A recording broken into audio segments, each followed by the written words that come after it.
Friends, मैं Nitish Kumar students corner secretary channel में आपका स्वागत है।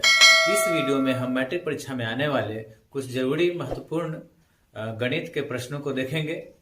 चलिए तो आइए वीडियो को शुरू करते हैं। आज का पहला वीडियो है। आज का पहला क्वेश्चन है, शीर्ष बिंदुओं के निर्देशांक दिया हुआ है तो त्रिभुज का क्षेत्रफल ज्ञात करें। मतलब कि एक त्रिभुज है, मान लिया कि एक त्रिभुज है एबीसी, एक त्रिभुज एबीसी है। इसमें शीर्ष बिंदुओं के निर्देशांक शीर्ष जो ए है इसका निर्देशांक -5 -1 है, इसका निर्देशांक 3 -5 है और इसका निर्देशांक 5 2 है। तो त्रिभुज का क्षेत्रफल क्या होगा? तो एक फॉर्मूला है त्रिभुज का क्षेत्रफल। फॉर्मूला होता है नियामक ज्यामिति में त्रिभुज का क्षेत्रफल फॉर्मूला होगा 1/2 x1 y2 - y3 plus x2 y3 - y1 plus x3 y1 - y2। इसको यदि हल करते हैं तो क्या देखते हैं, ये जो शीर्ष बिंदु ए है इसको x1 y1 मानते हैं। मतलब x1 हो गया -5 और -1 को y1 ले लेते हैं, y1 हुआ -1। इसको x2 y2 लेते हैं तो क्या हुआ, x2 हो गया 10 और y2 हो गया -5, y2 हो गया -5, x3 हो गया 5 और y3 हो गया 2। अब इसमें वैल्यू, ये जो फॉर्मूला है त्रिभुज के क्षेत्रफल का, इसमें वैल्यू पुट करेंगे तो हमारा त्रिभुज का क्षेत्रफल प्राप्त हो जाएगा।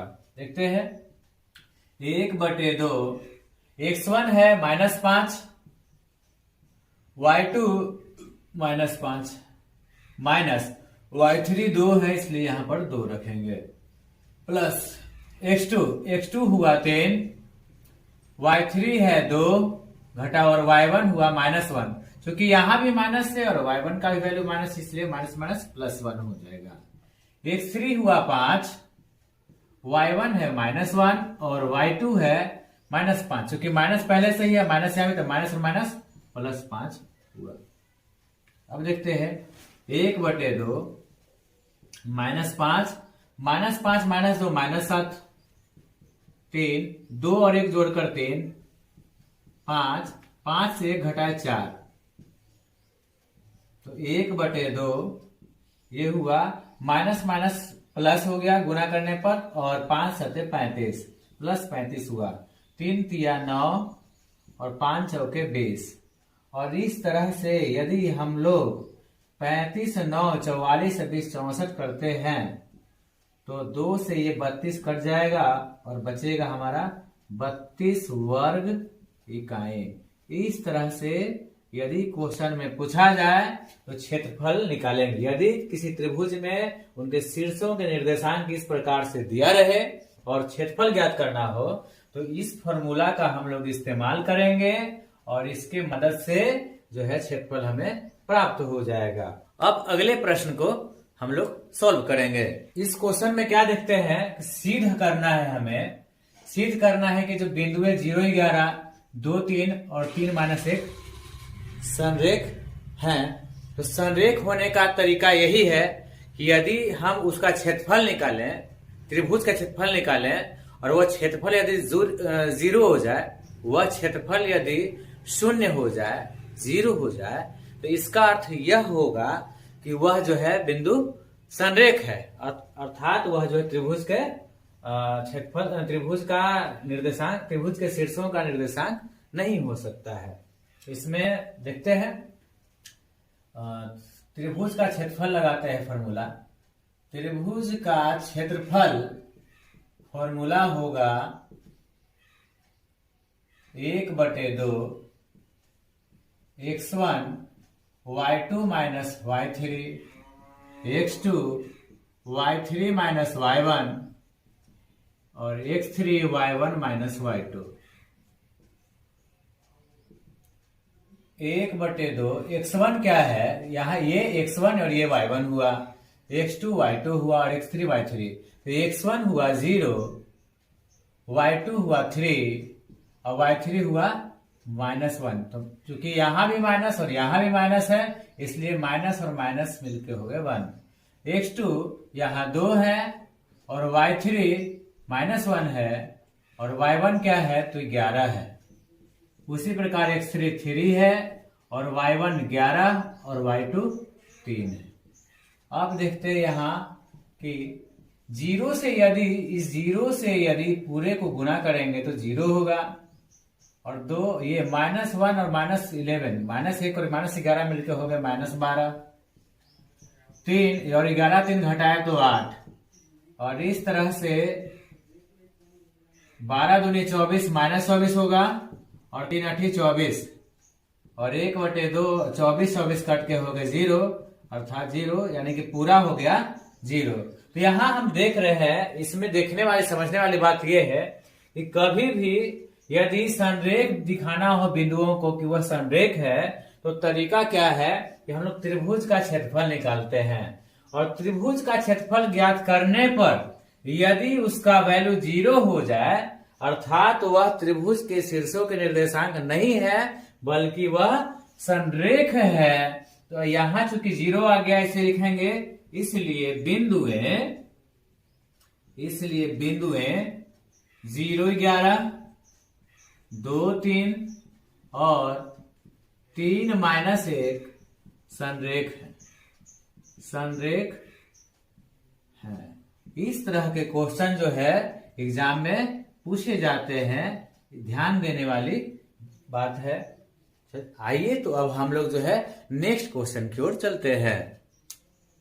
तो अगले प्रश्न में हम लोग क्या देखते हैं कि k के किस मान के लिए बिंदुएं 3 के 7 - 2 और 5 1 संरेख है। अभी इसके पहले वाले प्रश्न में मैंने बताया था कि संरेख का मतलब ये हुआ कि यदि उनका क्षेत्रफल हम प्राप्त करें, उन तीनों बिंदुओं के निर्देशांक है उनका इस्तेमाल हम लोग जो है त्रिभुज के क्षेत्रफल ज्ञात करने में करें और क्षेत्रफल यदि 0 आ जाए तो इसका मतलब ये हुआ कि बिंदुएं संरेख है। अतः संरेख का मतलब हुआ कि त्रिभुज का क्षेत्रफल वहां 0 होना चाहिए।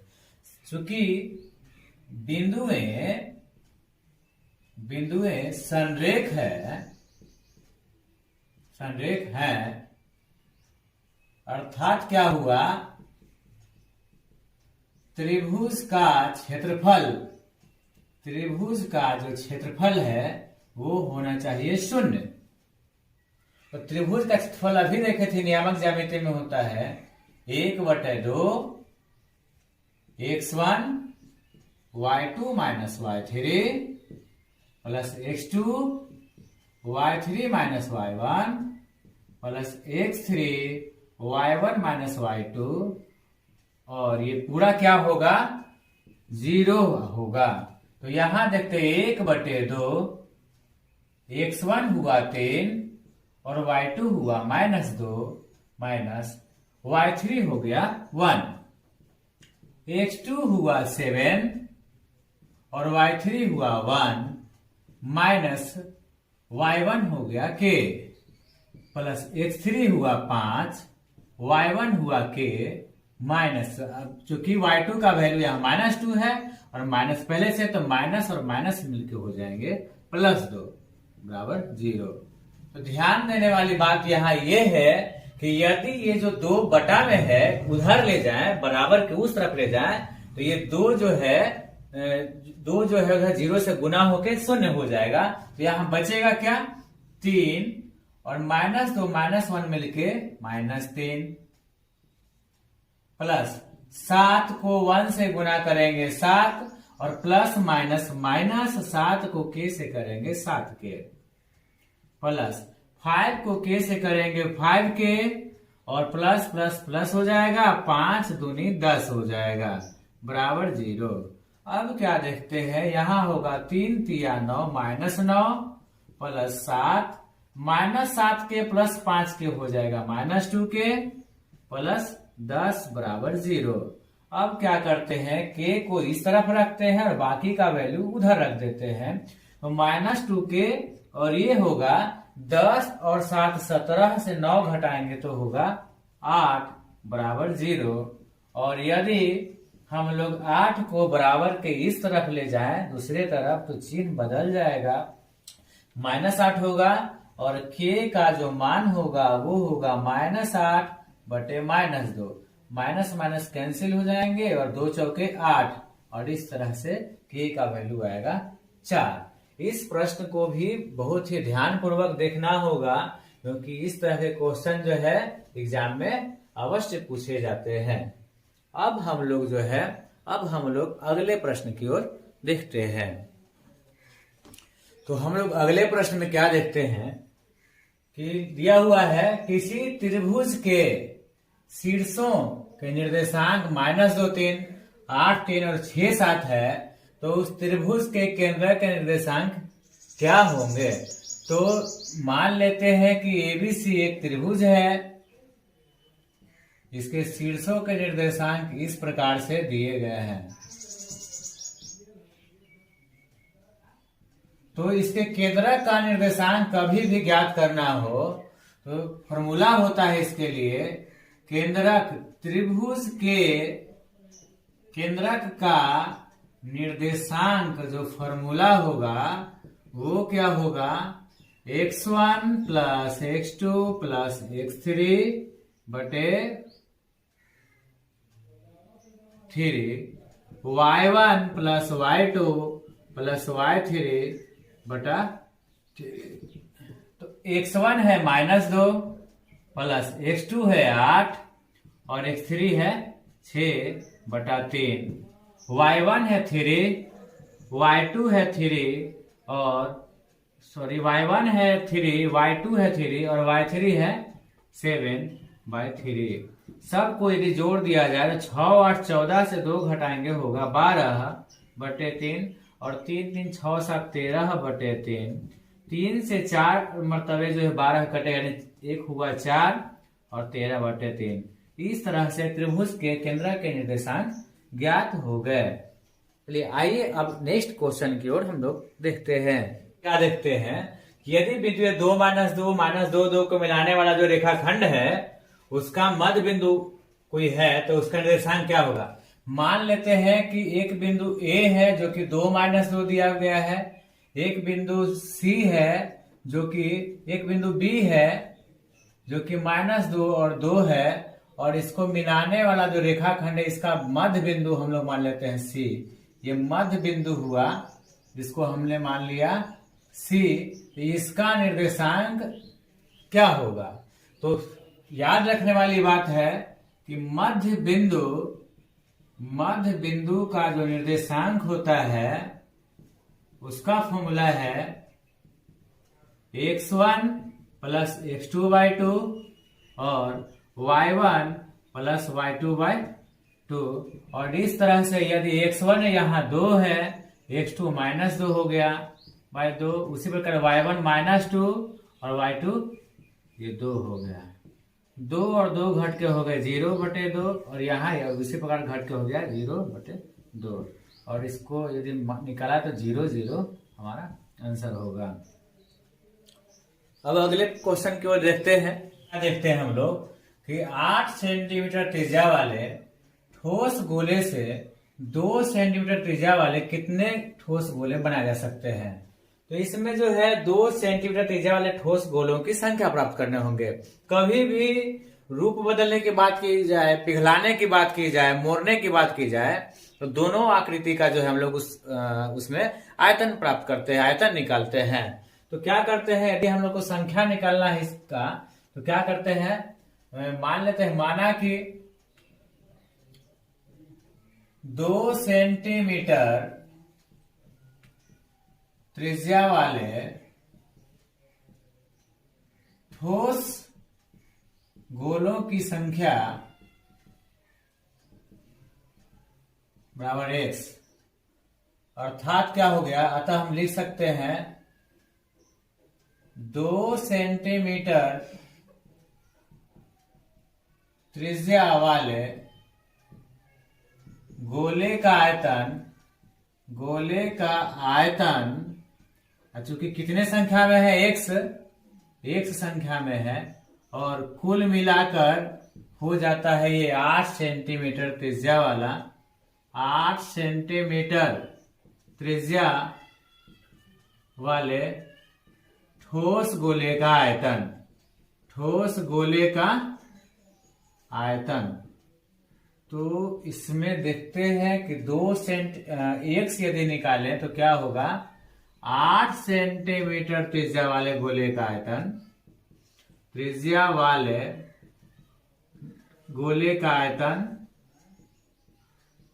आयतन बटा 2 सेंटीमीटर त्रिज्या वाले ठोस गोले का आयतन, या गोले का आयतन भी सिर्फ लिख सकते हैं, गोले का आयतन। तो फॉर्मूला होता है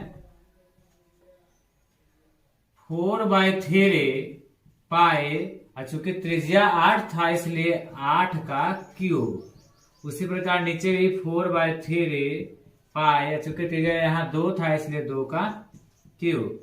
पाई से पाई कैंसिल, 4/3 कैंसिल, तो बचा क्या, 8 का क्यूब हुआ 8 गुने 8 गुने 8, और ये हुआ 2 गुने 2 गुने 2, 2 चौके 8, 2 चौके 8 और 2 चौके 8, सबको गुना करने पर 4 चौके 16, चौको 64। अतः 2 सेंटीमीटर त्रिज्या वाले गोलों की संख्या जो है हमारा 64 आ गया।